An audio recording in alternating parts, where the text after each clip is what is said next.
안녕하세요. 사연을 부탁해입니다. 오늘의 사연을 소개하겠습니다. 오랜만에 지방에 계신 부모님 집에 내려갔습니다. 많이 지친 표정으로 문을 열고 들어가자 할머니와 부모님이 반겨줬어요. 할미 강아지 왔구나. 어여 와라. 할미가 우리 강아지 좋아하는 한우 준비해놨으니까 얼른 밥 먹자.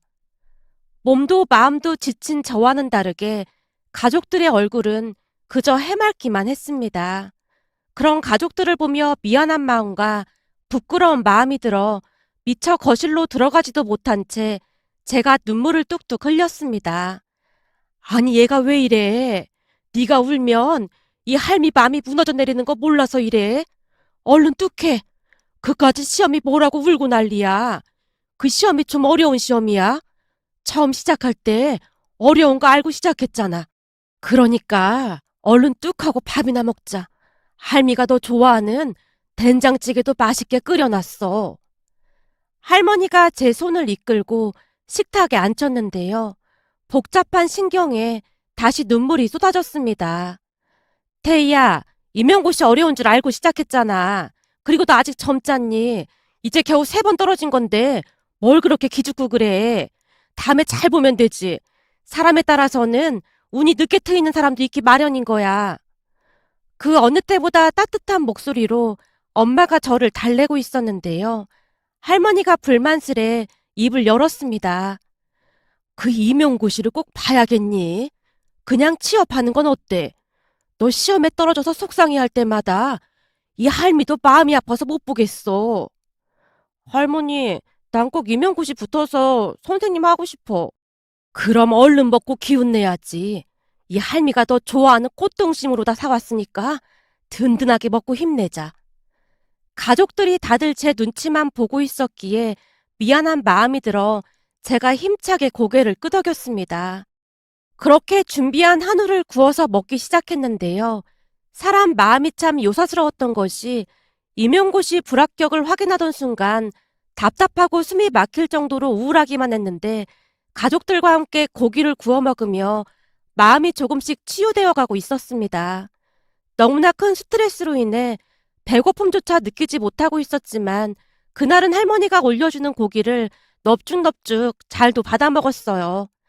그렇지. 이렇게 잘 먹어야 할미 강아지가 맞지. 고기 많이 있으니까 실컷 먹어. 할머니, 진짜 완전 맛있어. 그렇지. 거봐라. 사람은 이 배가 든든해야 다른 생각을 안 하는 법이야. 할미가 너 좋아하는 딸기도 사놨으니까 얼른 먹고 딸기도 먹자. 시험 떨어져 놓고 너무 면목이 없네. 괜찮아. 그까지 시험이 뭐가 될수라고. 내년에 다시 보면 되는 거지. 우린 네가 그저 건강하기만 하면 더 이상 바랄 게 없어. 공부한다고 삐쩍 말라서 이게 뭐야. 그래도 할머니랑 엄마가 반찬 자주 보내줘서 난 잘 먹었는걸? 언제 그랬냐는 듯이 제가 배시시 웃고 있었는데요. 엄마가 그런 저를 놀렸습니다. 그렇지. 그렇게 잘 먹어야 우리 태희가 맞지. 맨날 자신만만하던 태희 씨가 요즘 기가 많이 죽어서 보기 안 좋다니까. 사실 2번 떨어졌을 때까지만 해도 그냥 좋게 받아들였는데 난 이번에는 분명히 될 줄 알았거든. 근데 기대를 너무 많이 했었나 봐. 괜찮아. 엄마 친구 아들처럼 9급 공무원 시험을 5번 만에 붙은 사람도 있는데 기죽을 게 뭐가 있어. 비록 네가 시험에 떨어졌지만 엄만 네가 자랑스러워. 시험 떨어진 딸이 뭐가 자랑스러워. 적어도 넌 네가 하고 싶은 일에 최선을 다하고 있잖아. 그럼 그걸로 된 거야. 엄마는 네가 아주 자랑스러워. 라며 엄마가 활짝 웃고 있었습니다. 그런 가족들의 응원은 삶의 원동력이 되곤 했어요. 어떤 상황에서도 항상 따뜻하게 맞이해줄 가족이 있다는 것은 세상 그 어떤 것보다 값진 것이었으니까요. 그렇게 그동안의 세상 시름을 잊고 잠시나마 행복한 시간을 보내고 있었는데요. 잠시 후 초인종 울리는 소리가 들렸어요. 누가 왔나 본데? 누구긴 누구겠어. 네 고모가 왔겠지. 개코가 따로 없다니까. 우리가 한우 먹는 거 알고 쫓아온 거 봐라. 애미야, 나머지 한우는 안 보이게 치워라. 네? 치우라니요. 다 먹고 없다고 알아 그 말이야. 보나마나 한우 보고 달려들 건데 뭐 예쁘다고 저 인간한테 한우를 줘. 그래도 온 사람한테 어떻게 그래요. 맨날 얻어먹기만 하는데 뭘 어떻게 그래. 이리 줘봐라. 내가 감출 테니까. 할머니가 남은 한우를 급히 안 보이게 냉장고에 넣었는데 초인종이 계속 울려댔기에 엄마가 문을 열어주고 있었습니다. 고모는 평소 말을 함부로 하는 편으로 우리 가족들과 전혀 맞지가 않았기에 다들 고모를 달가워하지 않았어요. 하지만 우리 부모님이 할머니를 모시고 살고 있다는 핑계로 오며 가며 자주 드나들었습니다. 할머니마저 고모를 좋아하지 않았는데요. 고모는 할머니와 아빠와는 완전히 딴판이었어요. 오래전 어느 날 고모가 할머니와 한바탕 말다툼을 하고 간 뒤 제가 엄마에게 목소리를 낮춰 물었어요. 엄마, 나 진짜 이해가 안 돼서 그러는데 고모는 할머니랑 왜 이렇게 다른 거야? 그리고 할머니한테 왜 이렇게 불만이 많은 거야? 저번에 얼핏 들었는데 할머니한테 친자식이 아니라 차별한다 그런 얘기도 하더라고. 할머니한테 물어보니까 그냥 입을 꼭 다물고 대답을 피해버리던데. 제 말에 엄마의 눈동자가 심하게 흔들리고 있었습니다. 평소 거짓말을 못하는 엄마가 뭔가를 숨기고 있는 게 분명해 보였어요. 엄마, 고모한테 무슨 출생의 비밀 같은 게 있는 거야? 얼른 말해줘. 안 그럼 할머니나 고모한테 물어본다. 너 할머니랑 고모한테 절대 그런 말 꺼내지도 마. 그니까 대체 무슨 일이냐고. 내가 절대 비밀 엄수할 테니까 말 좀 해줘봐. 제 말에 엄마가 주변을 두리번거리더니 다시 목소리를 낮췄어요. 너 잘 들어. 별로 좋은 일도 아니라서 그동안 말 안 하고 있었는데 사실은 고모가 할머니 친딸이 아니야. 뭐? 친딸이 아니라니? 그럼 그때 그 말이 진짜란 말이야? 사실은 돌아가신 작은할아버지 딸이야. 작은할아버지가 돌아가신 뒤 작은할머니가 집을 나가서 할머니가 거둔 거고 말이야. 진짜? 오래전에 돌아가시기도 했고 좋은 기억이 아니라 다들 시시하고 있었을 뿐이야. 근데 고모가 할머니 친딸이 아니라는 사실을 알고부터 저렇게 트집을 잡아대고 있어. 뭐만 하면 네 아빠랑 차별을 한다고 하질 않나? 할머니 속을 참 많이도 썩혔어. 할머니가 차별한 게 뭐가 있어. 내가 알기로는 고모 시집갈 때 할아버지가 가지고 있던 땅까지 팔아서 정확히 반을 줬다고 들었는데. 내 말이 그 말이야. 사실 네 할머니는 할 만큼 했어. 고모가 결혼하고 나서도 돈도 자주 가지고 가고 그랬잖니. 한마디로 당신 친딸이 아니라고 생각한 적이 단 한 번도 없었거든. 근데 조금만 서운한 일이 생기면 고모가 트집을 잡아대니 할머니도 지친 거지. 그건 아니지. 친모도 아닌데 이만큼 잘 키워줬음. 은혜를 갚지는 못할 망정 너무한 거 아니야? 그래서 할머니도 점점 정이 떨어지는 모양이야. 니들 할머니 아플 때에도 혹시나 병원비 내라고 할까봐 한 번을 찾아오지도 않았잖니. 엄마가 그동안 있었던 일에 대해 자세히 말을 해줬는데요. 고모는 제가 생각했던 것보다 더욱 최악이었다고 해야 할까요? 고모랑 매일같이 다툼이 있었던 것은 아니었지만 올 때마다 고모는 크고 작은 문제를 일으키곤 했거든요. 특히나 제가 임용고시에 떨어지고 난 뒤에는 아주 신이 나 보였으니까요. 그날도 역시나 집에 들어오자마자 고모가 신나서 말을 했어요. 어머, 태희 왔니? 너 근데 임용고시 또 떨어졌다며? 어쩌니? 그 정도 떨어졌으면 그만해야 하는 거 아니니? 우리 아들은 대기업 다니면서 차곡차곡 돈 모으고 있는데 넌 언제 돈 모아서 시집 가려고 그래? 그 어려운 시험을 이제 3번 떨어진 거 가지고 뭘 그렇게 호들갑이야. 엄마, 내가 들어보니 붙을 사람들은 그냥 한 번에 붙는다고 하더라고. 고모가 말대꾸를 하다가는 식탁 위를 보며 짜증스레 말을 했어요. 뭐야, 나 몰래 한우 구워 먹은 거야? 너 몰래라니? 그럼 우리가 한우 먹을 때마다 너한테 포구를 해야 하는 거니? 치사하게 왜 그래? 우리도 부르면 좋았잖아. 가족끼리 너무하는 거 아니야? 난 가족도 아니다 그런 말인 건가? 넌 그 주둥아리가 문제야. 말을 해도 어쩜 그렇게 기분 나쁘게 하는지 원. 그렇게 나도 불러서 같이 먹었으면 좋았잖아. 네가 언제 한번 밥을 사기를 했어? 네 오빠 집에 올 때 뭐 사들고 오기로 했어. 넌 대체 양심이 있긴 있는 거니? 허구한 날 오빠한테 빌붙어서 살면서 지금 그걸 말이라고 하고 있어.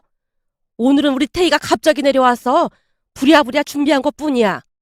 시험 합격해서 금이 한양을 한 것도 아니고 몇 번이나 떨어져서 집안 망신시키는데 뭐 한다고 한우까지 사서 먹이고 그래. 한우는 대기업 들어간 우리 아들 같은 사람이 먹어야 하는 거지. 내가 몇 번이나 그놈의 주둥아리 조심하라고 말했지. 너 그러다 그 주둥아리 때문에 큰 코 다치는 수가 있어. 내가 틀린 말 한 것도 아닌데 큰 코 다칠 게 뭐가 있다고 그래? 고모가 할머니께 말대꾸를 하다가는 저를 보며 다시 시비를 걸었습니다. 그나저나 태희 너는 그런 실력으로 서울에 있는 대학은 어떻게 간 거니? 그렇잖아. 이명고 씨가 아무리 힘들다고 해도 머리가 있었으면 세 번째는 붙어야 될 거 아니야. 괜히 집안 분란 일으키지 말고 넌 니네 집으로 가. 왜 이래? 나도 밥 같이 먹고 갈 거야. 언니, 저도 한우 구워주세요. 너 먹을 한우가 어딨어. 이미 다 먹었구만. 알았어. 치사해서 안 먹는다 안 먹어. 그나저나 우리 명준이가 발령 나서 여기로 내려올 것 같아. 뭐? 명준이가 발령이 났어? 본사에 있으면 좋은데 뭐 한다고 여기까지 내려와? 그게 아니라 서울은 집값도 비싸고 하니까 내려와서 자리 잡으려고 하는 거지. 우리도 여기 있고 하니까 말이야. 사실 우리 명준이 사귄 아가씨가 있는데 곧 둘이 결혼할 거거든. 결혼하게 되면 시청 옆에 있는 롯데캐슬 그 아파트 하나 장만해 주려고.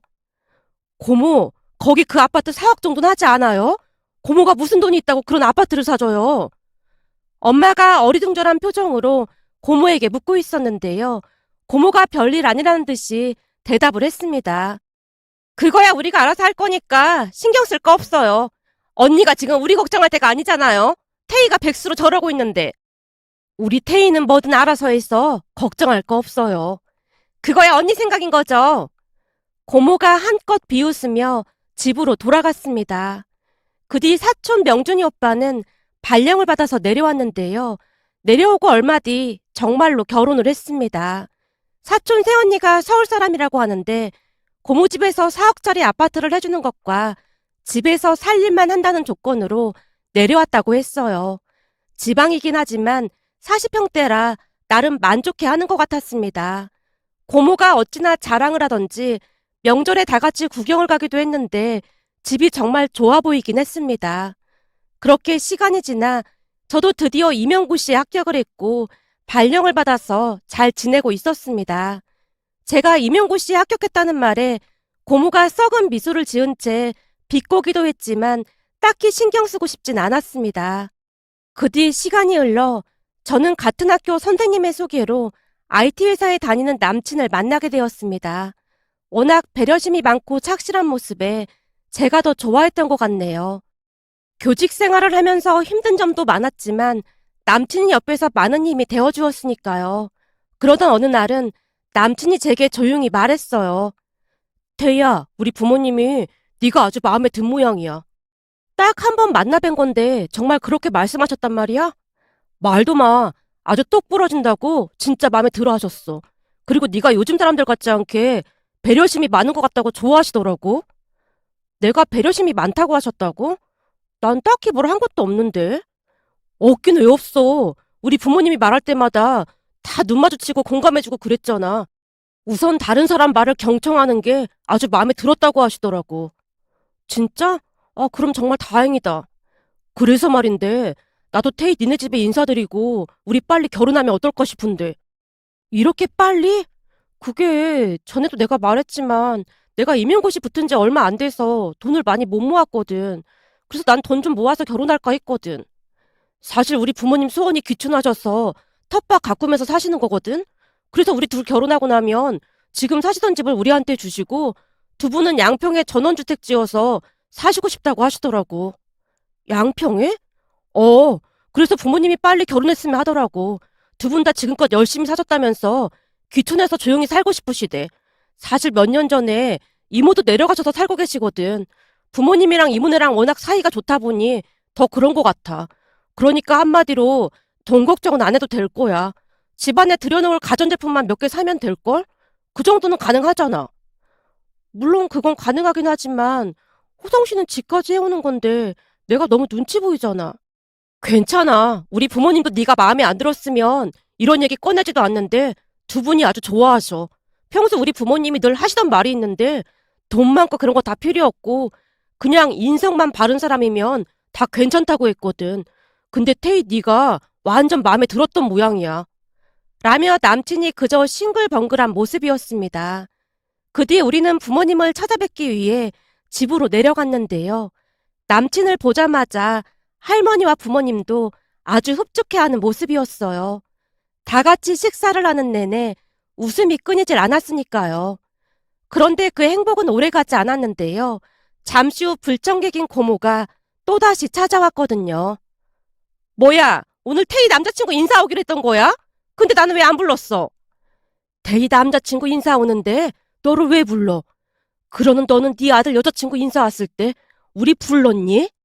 그거야, 가족이라고 잘 사는 것도 아니고 창피하니까. 라며 고모가 급히 말을 멈춘 채 가족들 눈치를 보고 있었어요. 그 모습에 할머니가 버럭한 건 말할 것도 없었고요. 뭐? 가족이 창피해? 알았으니까 시끄럽게 하지 말고 그만 가봐. 너 반기는 사람도 없는데 왜 굳이 와서 사달을 만들어? 엄마, 잠깐만 기다려봐. 그래도 내가 고모인데 이렇게 만난 김에 인사는 해야 할 거 아니야. 인사는 뭔 놈의 인사야. 괜히 또 쓰잘데기 없는 소리 하지 말고 너는 얼른 집에 가봐. 할머니가 고모를 내쫓으려고 하고 있었지만 고모가 꿈쩍도 하지 않은 채 남친에게 다짜고짜 물었습니다. 회사는 어디 다니는 거야? 아, 저는 IT 회사에 다니고 있습니다. IT 회사? 그런 회사가 있었나? 그럼 대기업은 아니네. 그건 그렇고 집은 어디야? 집은 성남입니다. 성남? 거기 좀 촌동네 그런 곳 아닌가? 고모가 눈까지 내리깔고는 남친을 무시하고 있었는데요. 엄마가 급히 대화에 끼어들었습니다. 고모, 성남이 왜 촌동네예요? 거기 나름 큰 도시잖아요. 큰 도시는 뭐가 큰 도시예요? 서울이 큰 도시지. 그러는 넌 얼마나 큰 도시에 사는데 그따위로 말을 하고 있어. 할머니가 잔뜩 양미간을 찌푸린 채 고모를 나무라고 있었습니다. 하지만 고모는 가족들의 말을 상관조차 하지 않은 채 고모네 아들인 사촌오빠 자랑을 하기 시작했어요. 내가 내 입으로 이런 말 하기 좀 그런데 우리 아들은 대기업 본사에 있다가 결혼하고 여기로 발령 맡아서 내려왔거든. 거기다 우리 아들은 롯데캐슬에 살아. 근데 혹시 롯데캐슬 들어봤어? 네, 잘 알고 있습니다. 엄청 좋은 아파트죠. 알고 있구나. 당연하지. 우리 아들은 롯데캐슬, 그것도 40평대에 살아. 거기 아파트 가격이 얼마인지 모르지? 무려 4억씩이나 해, 4억. 아무래도 좋은 아파트다 보니까 그렇게 할 것 같습니다. 남친이 계속해서 맞장구를 쳐주고 있자 고모가 신나서 남친에게 물었어요. 근데 성남이면 너무 외진 곳 아닌가? 그럼 둘이 결혼하면 신혼집도 성남에 얻는 건가? 네, 저희 결혼하면 부모님이 사시던 집에서 신혼생활을 할 것 같습니다. 그래? 아파트 이름이 뭔데? 아파트 이름이 휴먼시아입니다. 남친 입에서 휴먼시아라는 말이 나오자마자 고모가 박장대소를 했습니다. 뭐? 휴먼시아? 가만 있어 보자. 휴먼시아면 거기 주공 아파트 아니야? 태희야, 넌 이명국 씨까지 붙었는데 남자 좀 골라서 만나지 그랬니? 공부한 게 아깝지도 않니? 그 많은 아파트 중에서 주공 아파트가 뭐야, 주공 아파트가? 고모, 휴먼시아가 뭐가 어떻다고 그래요? 요즘 얼마나 잘 나오는데요. 좋긴 뭐가 좋아. 그래봤자 주공이 주공이지 뭐. 롯데캐슬이랑 비교가 되겠어? 고모가 어깨에 잔뜩 힘을 준 채 신나서 말을 하고 있었습니다. 고모의 얼굴은 승리감에 한껏 도취되어 있는 표정이었는데요. 암튼 고모가 상기된 목소리로 다시 물었어요. 태희 네가 근무하는 곳은 서울인데 성남이면 근무지까지 한참 멀겠네. 하긴 돈이 있었으면 서울에 집을 얻었겠지. 내가 괜한 걸 물어봤네. 그게 무슨 소리야. 신혼집에서 학교까지 금방인데. 꼴에 지 남자친구 편 들어주느라 그렇게 말하나 본데 우리 사이엔 안 그래도 돼. 고모, 진짜 몰라서 그러는 거야? 아니 모른 척하고 그러는 거야? 내가 모르긴 뭘 몰라. 판교역에서 강남역까지 15분이면 가는데 무슨 그런 말을 하고 있어. 뭐? 판교역에서 강남역까지 금방 간다니. 그건 또 무슨 말이야? 당연하지. 신혼집이 판교니까 전철 타면 강남역까지 15분밖에 안 걸리는걸? 뭐? 신혼집이 성남이라며? 판교는 또 뭔 소리야? 고모 진짜 몰라서 그러는 거야? 고모 잘 들어봐. 성남시 분당구 판교잖아. 뭐? 판교? 성남에 그런 동네도 있었나? 판교란 이름이 붙은 걸 보니까 서울 달동네처럼 판자촌 그런 동네인가 보네.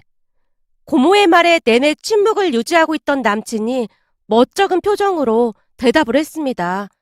아, 판자촌 그런 동네는 아니고요. 판교 신도시라 건널목 건너면 엄청 큰 백화점도 있고 강남만큼 유명한 그런 동네입니다. 아무리 그래도 주공 아파트면 한 1억 정도는 하나? 제가 알기로는 지금 시세가 한 17억 정도 하는 걸로 알고 있습니다. 뭐? 17억? 순간 고모가 눈을 커다랗게 뜨고는 숨까지 멈춘 채 앉아 있었는데요.